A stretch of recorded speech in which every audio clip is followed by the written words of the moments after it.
பழைய கடன்கள் பைசல் செய்வது, பதட்டம் குறைவது, மன அழுத்தம் தீர்வது, நீண்ட நாட்களாக தேக ஆரோக்கியத்தில் கொடுத்து கொண்டிருந்த தொந்தரவுகள் நீங்குவது, ஒரு நாள் 2 நாள் மருத்துவ ஆலோசனை பெற்று நிம்மதி ஏற்படுவது, பணவரவு ஏற்படுவது, எல்லாம் ஏற்படுவது கண்கூடாக பார்க்கலாம். திருவண்ணாமலைக்கு செல்வது பௌர்ணமி என்று தான் செல்லணும்னு அவசியம் இல்லை. எப்பொழுது முடிகிறதோ சென்றுவிட்டு வருவது. வார்த்தைகளில் மட்டும் கொஞ்சம் கவனமாக பார்த்து கொள்வது.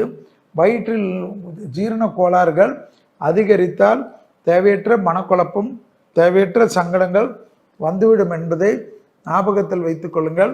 லாபம், சந்தோஷம், அனுகூலம் ஏற்படுத்தக்கூடிய நல்ல காலகட்டம். தொழில் ரீதியாக நல்ல முன்னேற்றம் ஏற்படும். பெரிய மனிதர்களை சந்திக்கக்கூடிய பிராப்தம் ஏற்படும். அஷ்டம சனி விலகக்கூடிய ஆண்டு. டக்கு என்று எல்லா விதத்திலும் சுபிட்சம் ஏற்படும். வண்டி வாகனத்தில் அனுகூலம் காணப்படும். சுபகாரியத்தில் இருந்த சிக்கல்கள் தீரும்.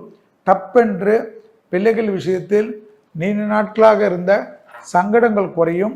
பழைய கடன்கள் பைசல் செய்யக்கூடிய முயற்சி ஏற்படும். புதியவர்கள் விஷயத்தில் ஏற்றம் ஏற்படும். வாகனத்தில் இருந்த குழப்பங்கள் தீரும்.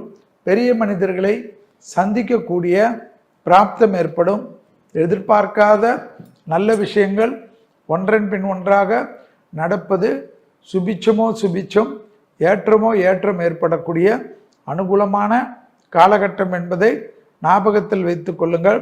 உத்தரவாதத்துடன் தனிப்பட்ட முறையில் பெரிய சாதனைகளை செய்யக்கூடிய ஆண்டு.